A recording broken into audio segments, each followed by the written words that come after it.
이제까지 심리학자들이 알아낸 기쁨의 요인 세 가지가 있는데 그 첫 번째가 무엇이냐면 인정의 기쁨이라는 거예요.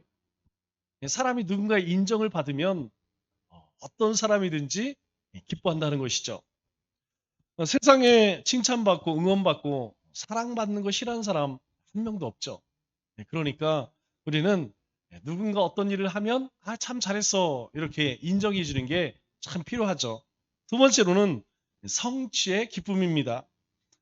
우리가 어떤 것을 바라고 열심히 일했는데 그것이 내 뜻대로 이루어졌을 때에 우리가 한 달 동안에 제일 기쁜 날이 언제예요? 월급 받은 날이죠? 예. 지금은 통장으로 들어왔지만 예전에는 봉투로 받았잖아요. 그 봉투로 이렇게 받으면 거기에 이제 막 이렇게 내역서가 써 있어요. 뭐 어쨌든 월급 받는 날 봉투로 딱 받으면 얼마나 좋은지 몰라요. 내가 한 달 동안 열심히 일을 해서 이렇게 대가를 받는구나. 사람은 그런 성취욕이 있어야 됩니다. 어떤 거든지 우리가 신앙생활에 있어서도 이 성취욕이 있어야만 우리가 목표를 향해서 힘껏 달려가죠. 세 번째는 긍정의 기쁨입니다. 긍정의 기쁨은 모든 일에 자족하는 마음이죠. 뭐 그렇게 건강하지 않아도 또 많이 돈이 없어도 별 볼 일 없어도 긍정적인 마음, 긍정적인 마인드를 가면 그런 것들이 이제 큰 문제가 없습니다. 그런 게 별게 아니라는 것이죠. 그래서 이 세 가지가 바로 기쁨의 요인이다. 그렇게 이야기를 해요. 그런데 이러한 기쁨도 만일 예수님이 없다면 잠시뿐인 일시적인 기쁨이라는 것이죠. 우리가 아무리 인정을 받고 어떤 일을 이루어내고 그리고 긍정적인 마인드를 갖는다 하여도 우리 안에 예수님이 계시지 않으면 그 기쁨 뒤에 공고함이 찾아옵니다. 오히려 그래서 더 나빠질 수도 있죠. 왜냐하면 여러분 이 사람들에게 인정받고 그리고 우리가 엘리트라고 하는 사람들 우리 사회에서 존경을 받죠. 왜냐하면 이 세 가지를 이뤄내는 사람들입니다. 그래도 어느 정도 지위 있는 사람들은 인정을 받는 사람들이고 어떤 일들을 잘 이루어내고 또 긍정적인 그런 삶을 살아가죠. 그러나 그런 사람일수록 예수님이 계시지 않으면 더 악한 죄를 짓는 경우가 많이 있습니다. 그렇기 때문에 우리 안에 예수님이 함께 하시는 것 이게 참 중요합니다. 주님이 함께하면 우리의 삶에 이런 기쁨들을 만들어낼 수 있도록 하나님께서 우리의 마음과 발걸음을 인도하신다는 것이죠. 이것이 참 기쁨입니다. 참 기쁨은 사라지지 않는 것이죠. 있다가 없어지면 그것은 거짓 기쁨입니다. 그러나 주님이 나와 함께 하시면 아무것도 아님에도 불구하고 우리는 사소한 것으로 조그만 것으로 기뻐하고 즐거워할 수 있다는 것이죠. 예수님께서 친히 이 땅에 사람으로 오셔서 십자가에서 죽으시고 끝난 것이 아니고 다시 3일 만에 부활하셨습니다. 그래서 우리 주님께서 다시 살아나심을 부활의 첫 열매가 되셨다 이렇게 이야기를 하죠. 그래서 하나님은 이 예수님을 믿는 사람들에게 예수님처럼 다시 부활할 것을 우리에게 가르쳐 주셨죠. 예수님만 부활하는 것이 아니고 예수님을 부활하신 예수님을 믿는 믿음이 있는 사람들은 바로 예수님 안에서 다시 살아날 것이다. 그렇게 말씀하죠. 우리는 이 부활 신앙으로 살아갑니다. 즉, 이 땅에서 죽고 끝나는 것이 아니고 이 땅에서 삶을 한다 할지라도 이후에 죽은 이후에 다시 그 믿음 안에서 살아난다는 것이죠. 이것은 오직 믿음으로만 가능합니다. 이 사실은 오직 믿음으로만 알 수 있는 것이죠. 이것은 뭐 가르치고 교육하고 훈련시켜서 아는 게 아니에요. 이것은 하나님의 은혜로만 알 수 있는 것입니다. 사도 마태는 예수님의 기적의 절정을 보여주죠. 그것은 바로 죽음을 정복하신 예수님의 능력입니다. 예수님의 가장 큰 능력은 무엇이냐? 바로 생명의 능력입니다. 예수님께서 말씀하실 때 죽은 영혼이 살아났어요. 그런데 말씀을 전하실 때 죽은 영혼이 살아날 뿐만 아니라 실제 목숨이 끊어진 사람도 하나님 예수님께서는 다시 살려내셨죠. 어, 예수님께서 세례 요한의 제자들과 이야기를 나누고 있을 때에 엉뚱한 사람이 갑자기 등장을 합니다. 18절 말씀을 보니까 이렇게 이야기하죠. 예수님께서 이 말씀을 하실 때에 이 말씀이 뭐예요? 예. 이 세례 요한의 제자들이 와서 시비를 걸죠. 왜 우리와 바리새인들은 우리는 율법에 따라서 금식하는데 당신의 제자들은 왜 금식을 하지 않습니까? 그때 예수님께서 여러 가지 예를 들어주면서 예, 새 포도주는 새 부대에 담아야 한다. 이런 말씀을 막 전하실 때에 어떤 한 관리가 와서 절을 하면서 예수님을 찾아와요. 이 사람은 어떤 사람이었느냐? 이 사람은 누가복음 8장 41절 2절 말씀을 보니까 회당장인 야이로라 하는 사람이 예수님 발 아래에 엎드려 자기 집에 오기를 간구했다 이렇게 이야기해요. 그러니까 이 한 관리는 어떤 사람이냐? 회당장 야이로였는데 이 야이로는 아주 높은 지체가 높은 고급 관리였죠. 뿐만 아니라 이 회당의 가장 높은 그런 야이로라는 사람이었습니다. 그런데 예수님을 찾은 이유가 무엇이냐면 자신의 12살 된 외동딸이 죽어갔다. 지금 다 죽게 되어서 예수님을 찾았기 때문이다. 이렇게 말씀을 합니다. 사람은 뭐 이 회당장 야이로뿐만 아니라 모든 인생이 다 마찬가지예요. 여러분 죽음 앞에서 숙연해지고 진실해질 수밖에 없습니다. 왜냐하면 이 죽음 앞에서 우리 인간이 할 수 있는 것은 아무것도 없어요. 제가 우리 여기 옆에 이제 머리를 자르러 가잖아요. 그런데 그분이 이제 큰 개를 키우려고 저 조그만 개도 키워요. 그런데 이분이 항상 저희 하는 얘기 뭐냐면 우리 이 강아지가 품을 어떻게 하느냐 이러는 거예요. 왜냐하면 걔도 한 10살 정도 되면 이제 늙습니다. 사람과 똑같이 관절염이 와요. 병이나 병. 그런데 그걸로 끝나는 게 아니고 그러다가 시름시름 죽어요. 그래서 걔도 많이 살면 뭐 조그만 푸들 보통 10년에서 12년, 12살 많이 살면 15까지 산다고 하더라고요. 그런데 10살 넘으면 그때부터 주인들은 이 개가 죽을까 봐 노심초사하는 거예요. 왜 그럴까요? 너무나 이뻐하니까. 이 개를 사람보다 자기 자식보다 더 사랑해. 그래서 걱정하는 거예요. 제가 죽으면 어떻게? 제 죽으면 다시 개를 못 키울 것 같아. 이런 걱정을 저한테 하고 있어요. 그럼 제가 뭐라 그래요? 개 걱정하지 말고 당신이라고 걱정하세요. 개 걱정할 때가 아니요. 그분도 벌써 이제 환갑이 넘었다고 하니까 얼마나 살겠습니까? 여러분 뭐 성경의 말씀대로는 인생이 70이요 강건한 80이라는데 80 넘으면 그래봐 20년 남았어요. 아직은 뭐 보니까 아유 담배도 얼마나 피는지 이발을 하면서 나는 또 그 조금 양치 좀 하고 그래야지. 아이 손님 머리 깎는데 뒤에서 담배 냄새가 나. 꼴촌가 봐. 그러면 5년 줄었어. 그분은 20년 못 가. 내가 볼 때는 그 개하고 어째 비슷하게 갈 것 같아. 아이 사장님이나 저기 하세요. 여러분 모든 인생은요. 뭐 동물이든지 가축이든지 사람이든지 죽음을 이길 수 있는 뭐 특별한 비결이 있습니까? 죽음 앞에서 우리가 뭐 할 수 있는 일이 있습니까? 없어요. 그건 순리입니다. 자연이에요. 그것은 자연의 법칙이에요. 이 땅의 모든 생명은 태어나면 자라고 그 후에는 병들고 결국에는 다시 흙으로 돌아가는 것입니다.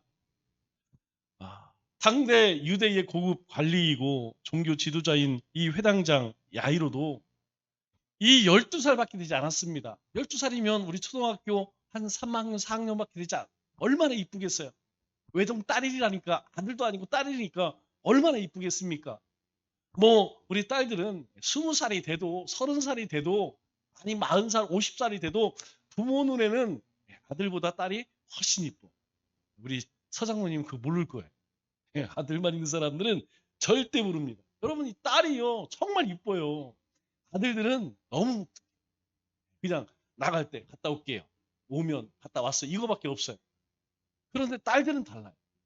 딸들은 정말 이쁩니다. 그 자체가 이쁜 짓 많이 해요. 그런데 초등학교 3, 4학년 12살 됐어요. 얼마나 이쁘겠습니까? 딸 하나밖에 없어요. 그 외동딸이 지금 죽어가는 그 죽음 앞에서 할 수 있는 게 뭐가 있어요? 아무것도 없습니다. 그래서 이 회당장 야이로는 절망과 무력감을 느낄 수밖에 없는 것이죠. 여러분 이것이 인간의 한계입니다. 우리의 한계라는 것이죠. 그리고 이것을 깨닫는 것이 지혜예요. 저도 여러분들에게 자주 특별히 우리 코로나 때 많이 말씀을 드렸지만 여러분 우리가 항상 무엇을 소망해야 하느냐, 무엇을 바라보아야 하느냐, 우리의 인생의 끝을 바라봐야 됩니다. 그냥 지금 우리가 사는 이 시대만 바라보고 지금 내 상황만 바라보면 여러분 신앙생활을 열심히 열정적으로 할 사람 하나도 없어요. 그런데 우리 인생이요 유한한 인생이라는 거예요. 그렇기 때문에 우리에게 주어진 시간이 무궁한 것이 아니라는 거예요. 한정적이라는 거예요. 그렇기 때문에 매일매일 삶을 소중히 여겨야 됩니다. 오늘 뭐 예배 못 드렸으니까 다음에 드리고 오늘 성경 못 봤으니까 뭐 내일 보지. 그게 아니라니까요. 우리의 인생은요. 하루가 지나면 그만큼 줄어드는 거예요. 다시 시작해서 그만큼 천국에 가까워지고 있다는 것이에요. 여러분 우리가 하나님 나라에 가서 하나님을 영화롭게 합니까? 할 일이 없어요. 그때는 우리 자체가 영화로운 존재로 하나님 나라에 들어가기 때문에 더 이상 하나님을 영화롭게 할 게 없습니다. 우리가 하나님의 영광을 드러낼 수 있는 시간은 우리가 숨쉬는 살아있는 이 시기가 전부라는 거예요. 그런데 딸이 죽었으니 이 야이로에게 무슨 소망이 있겠습니까? 얼마나 슬프겠어요. 그런데 그렇게 한 관리가 와서 예수님께 우리 집에 좀 갔으면 좋겠어요. 우리 딸이 지금 다 죽었습니다. 이렇게 이야기할 때에 19절 말씀을 보니까 예수님께서 일어나 따라가시매 그래 내가 한번 가보자. 뭐 이런 말이 없어요. 그냥 이 회당장이 내 딸이 방금 죽은 것 같아요. 그런데 선생님이 와서 손만 얹으면 살아날 것 같아요. 제가 그런 믿음이 있어요. 그러니 좀 왔으면 좋겠어요. 라고 하니까 예수님께서 뭐라고 그래? 일어나 따라가시매. 좀 이상하지 않아요? 한 말씀도 안 하십니다. 우리가 다른 사람들을 보면 내 믿음이 너를 낳았다 뭐 여러 가지 말씀을 하시는데 예수님께서 아무 말씀도 안 하시고 그냥 따라가세요. 왜 예수님은 아무 말 없이 따라갔을까요? 저는 사실 우리 인생의 주님께서요. 시시콜콜 다 따져 물을까요? 여러분 그렇지 않습니다. 제가 제 삶을 돌아보니까 하나님께서 만일 우리가 마음먹은 거 우리가 행한 것을 시시콜콜 따졌다면 여러분 힘들어서 피곤해서 스트레스 받아서 못 살을 것 같아요. 못 살았을 것 같아요. 그냥 주님께서는 우리 인생의 곁에서 우리가 가는 대로 그렇게 함께 가세요. 그리고 어느 날 우리로 하여금 그 주님이 내 곁에 계시다는 것을 번뜩 우리로 하여금 깨닫게 하십니다. 그리고 우리의 삶을 돌아보게 하시고 그 주님을 바라보면서 무엇이 잘못되었는지 그렇게 알게 하시는 것 같아요. 시작해서 우리 주님은 우리가 살아가는 인생, 우리의 삶의 모습을 보지 않는다는 거예요. 뭘 보냐? 우리의 중심을 보신다는 거예요. 우리의 마음 가운데 정말 주님을 사랑하고 사모하고 그 주님이 나와 영원히 함께 있으면 좋겠다. 그 주님이 오셔서 손만 얹으시면 낫겠다라고 하는 중심을 보신다는 거예요. 그래서 이 야이로의 그 중심을 보시고 예수님께서 딸이 죽었는데 외동딸이 12살밖에 되지 얼마나 슬프겠습니까? 그래서 예수님은요. 그 야이로의 중심을 보시고 아무 말씀 없으시고 따라가시는 거예요. 그런데 그 회당장의 집으로 가는 동안에 또 하나의 사건이 일어납니다. 20절 말씀을 보니까 12해 동안 혈루증으로 앓는 여자 예수님 뒤로 와서 겉옷을 만져요. 그런데 예수님께서 그것을 눈치챕니다.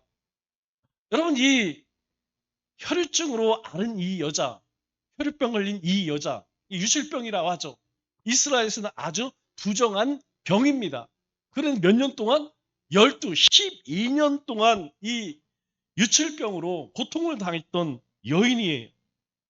우리 병행구절인 마가복음에는 이 여인에 대해서 이렇게 말씀합니다. 마가복음 5장 26절 말씀을 보니까 많은 의사에게 많은 괴로움을 받았고 가진 것도 다 허비하였으되 아무 효험이 없고 더 중해졌다. 네 가지를 얘기합니다.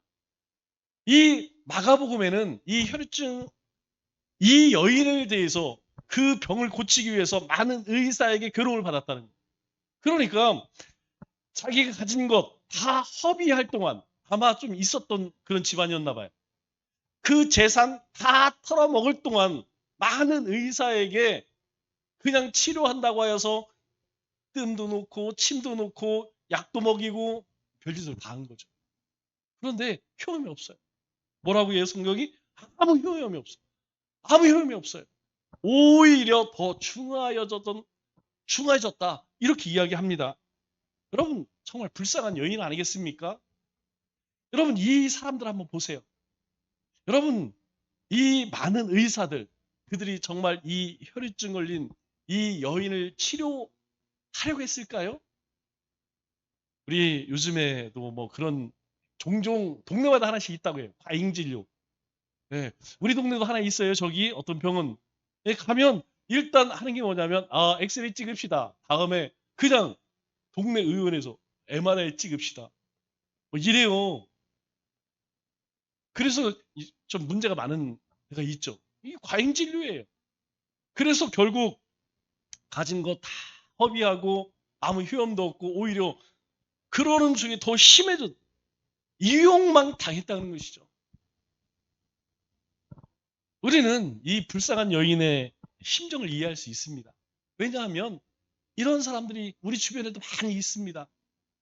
우리가 믿음의 눈으로 보면 예수님 모르는 사람들, 여러분 삶의 모습을 보세요. 죄의 종으로 살잖아요.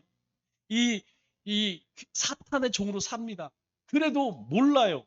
자기 인생이 지금 저 하나님의 심판, 진노, 저 지옥을 향하고 있다는 것을 몰라요. 제가 가까이 자주 만나는 사람에게는 제가 단도직입적으로 이야기합니다. 가까우니까 너 그렇게 하면, 당신 그렇게 하면 지옥 가. 그렇게 살면 지옥 가. 여러분 그걸 믿을까요? 안 믿어. 몰라요. 이 여인이 이 괴로움을 당하는 동안에 소망, 내가 이 의사 말대로 하면 낫겠지. 그런 소망을 가지고 찾아갔겠죠. 그런데요, 나중에는 오히려 더 중요해요. 그러면 이 여인은 어떤 마음으로 예수님의 옷깃을 만졌을까요? 21절에 이렇게 말씀합니다.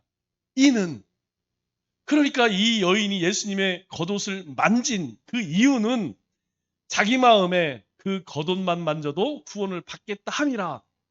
여기서 구원이라고 이야기하지만 영어 성경에 보면 힐, 고침을 받겠다 함이라. 이렇게 이야기해요. 내가 이 예수님 옷깃만 맞으면 내가 12년 동안 그렇게 내 전 재산 다 털어먹으며 이 의사 저 의사 만나면서 오히려 더 괴로움을 당했는데, 아니 더 심해졌는데 예수님 옷깃만 만지면 내가 낫겠다. 그래서 예수님의 옷깃을 만졌다라고 그렇게 성경은 이야기해요. 여러분 앞서 나병 환자 우리 보았죠. 여러분 나병 환자는 예수님께 찾아옵니다. 그리고 예수님께 찾아와서 예수님께 나 좀 고쳐주세요. 그렇게 요구해요. 예수님은 그걸 귀히 여기시고 고쳐주십니다. 그런데 이 여인은요, 그렇게 예수님 앞에 나오지도 못해요. 여러분 만일 예수님 앞에 나왔을 때에 이 여인을 한번 생각해 보세요. 첫째는 이 병은, 여러분 여자가 남자에게 와서 여인병을 얘기한다는 게 쉽습니까? 쉽지가 않죠. 그리고 이 병은 부정한 병이기 때문에 그렇게 막 돌아다닐 수 있는 게 아니에요. 많은 사람이 있는 곳에 갈 수 있는 그런, 더군다나 그렇게 자신이 치료를 받으면서 많은, 주위 사람, 알만한 사람은 다 알겠죠. 얼마나 창피하겠습니까? 그럼에도 불구하고 예수님은 이 여인의 상한 마음, 간절한 마음, 그 중심을 보셨다는 거예요. 주님께서는 우리의 중심을 보십니다. 우리가 이 예배 자리에 와 있지만 이 예배를 드리는 모습보다 이 예배를 사모하며 기대하며 내가 하나님의 거룩한 백성으로, 하나님의 구원받은 백성으로 하나님을 찬양해야지, 하나님의 이름을 찬양해야지, 내 그 이름을 예배해야지, 하나님은 그걸 받으신다는 거예요. 하나님은 우리의 삶을, 그렇게 주님을 사모하는 그 갈급한 심령을 귀히 여기신다는 것입니다. 그래서 예수님께서 그 여인의 그 질병을 고쳐주세요. 그리고 축복하십니다. 22절 볼까요? 예수께서 그를 돌아보시며 이르시되 딸아 안심하라. 안심하라라는 말을 우리가 영어 성경을 보면 내 마음을 내가 가져간다, 받았다 이렇게 이야기해요. 내가 네 마음을 보았어, 내가 네 마음을 받았어 이렇게 이야기해요. 내가 나를 향한 그 믿음으로 내가 구원을 받았다, 그 즉시 치료를 받았다 이렇게 이야기해요.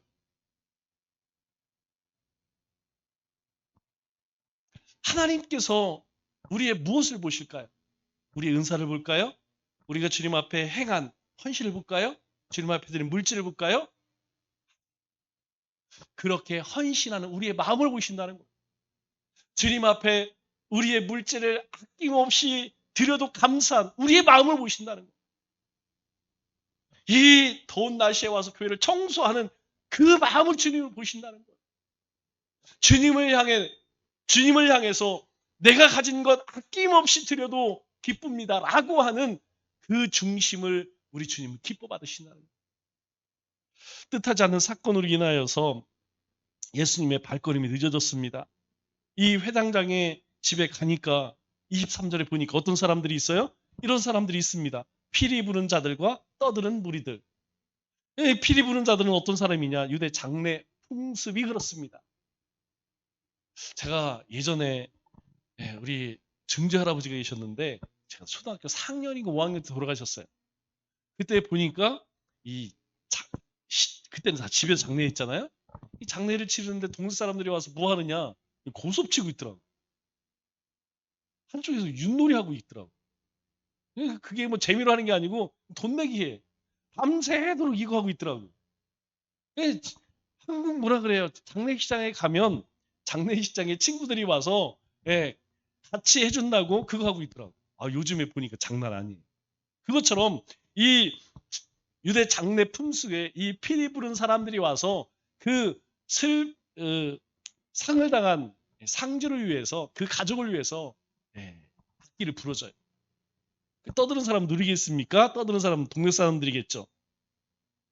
이미 이 사람들이 와 있다는 것은 뭘 얘기해요? 이 회당장 야이로가 이야기한 것처럼 이미 딸은 죽었다는 것이. 그러나 예수님께서는 이 딸의 죽음을 인정하실까요? 인정하지 않으신다는 거예요. 24절 볼까요? 물러가라. 사람들이 이미 죽었으니까 뭐 거기서 악기를 불어대고 또 한쪽에서 사람들이 이제 와서 떠들고, 근데 예수님께서 물러가라. 이 소녀가 죽은 것이 아니라 잔다 이렇게 말씀하세요. 그러면 예수님은 왜 이렇게 말씀하셨을까요? 예수님께서는 공생애를 시작하면서 자신을 소개해요. 나는 길이요 진리요 생명이라. 우리가 잊지 말아야 할 것은 예수님은 생명이십니다. 예수님은 생명 그 자체라는 거예요. 생명이 어디로부터 시작되느냐? 바로 주님으로부터, 성삼위 하나님으로부터 시작되었다는 사실을 우리는 잊어서는 안 됩니다. 그렇기 때문에 예수님 안에 죽음이 있을까요? 없는 것입니다. 그래서 죽음에 대한 불안과 두려움은 그리스도 안에 있어서 안 된다는 거예요. 내가 무엇을 먹을까? 어떻게 살까? 아이고 이러다 죽는 거 아니야? 그런 걱정하지 말라는 것입니다. 왜? 우리 안에 주님이 계시기에, 우리가 주님 안에 계시기에, 생명 안에 살기에 우리는 살아도 죽는 것이 아니고 죽어도 죽는 것이 아니라는 것입니다. 우리는 사나 죽으나 주님의 영광 안에, 은혜 안에, 생명 가운데 살고 있다는 거예요. 예수님이 생명 그 자체라는 것입니다. 그렇기 때문에 우리가 무엇을 먹을까, 무엇을 마실까, 이것 때문에 걱정하지 말라는 거예요. 두려워하지 말라는 거예요. 세상 살아가면서 우리를 위협하는 그것으로 너희가 겁먹지 말라는 것이에요. 담대하라는 것입니다. 그런데 여러분, 예수님의 이 말씀을 사람들이 이해할까요? 이해하지 못하죠. 아무도 이해 못합니다. 24절 하반절, 우리 하반절에 보니까 이렇게 이야기하죠. 그들이 비웃더라. 그들이 누굽니까? 피리 불던 사람들, 그리고 그 상주를 유래했던 그 동네 사람들이 다 뭐라고 이야기해요? 비웃는 거예요. 웃기고 있네. 아니, 죽은 사람이 잤나니 저 말이 돼? 저 이상한 사람이네? 좋게 이렇게 이야기했죠. 아마 뒤에서 별말을 다 했을 것입니다. 아무도 몰라요. 아무도 이해할 수 없었습니다. 그런데요, 지금 이 시대도 마찬가지. 이 시대에도 주 안에 주님을 영접하면 영원한 생명을 얻습니다. 다 비웃어요. 사람들이 비웃는다고 본질이 이 사실이 바뀔까요? 이 진리가 바뀔까요? 안 바뀌어집니다. 여러분, 세상이 믿든 안 믿든 비웃든 주님 안에는 생명이 있다는 사실이에요. 주님이 함께 하시면 영원한 생명을 누리는 것입니다. 그런데요, 예수님께서 이 비웃는 사람들의 태도에 상관하지 않고 25절 보니까 예수님께서 어떻게 해요? 무리를 내보내신 후에 소녀를 잡으심에 일어난지. 여러분, 무리를 다 내보낸 후에, 여러분, 이 무리들은 어떤 사람이에요? 웃기고 있네. 아니, 애가 죽은 지가 벌써 몸이 다 식었는데 잔다니 말이 돼? 예수님을 비웃던 사람들 다 내보내십니다. 여러분, 왜 내보낼까요? 하나님의 생명의 역사는 주님의 말씀을 믿지 아니하는 자들에게는 아무 능력이 없다는 거예요. 주님의 약속의 말씀을 믿고 그들이 이루어질 것이라고 그렇게 그 말씀을 붙드는 사람들 삶 속에 이 생명의 역사가 일어나는 거예요. 여러분, 우리가 그런 사람들 아닙니까? 우리가 그 말씀을 붙들고 그 은혜 안에 그 생명 가운데 사는 것이 바로 우리 아니에요? 이 소녀를 향해서 마가복음 5장 41절에 예수님께서 이렇게 외치십니다. 달리다굼. 우리가 너무나 잘 아는 말씀이죠. 달리다굼. 소녀야 일어나라. 이미 죽었습니다. 그런데 예수님께서 달리다굼 그렇게 외치시니까 다시 살아나요. 여전히 세상 사람들은요, 죽음은 그만이지, 천국이 어디 있어? 여러분, 천국이 있습니다. 지옥이 있습니다. 부활이 있습니다.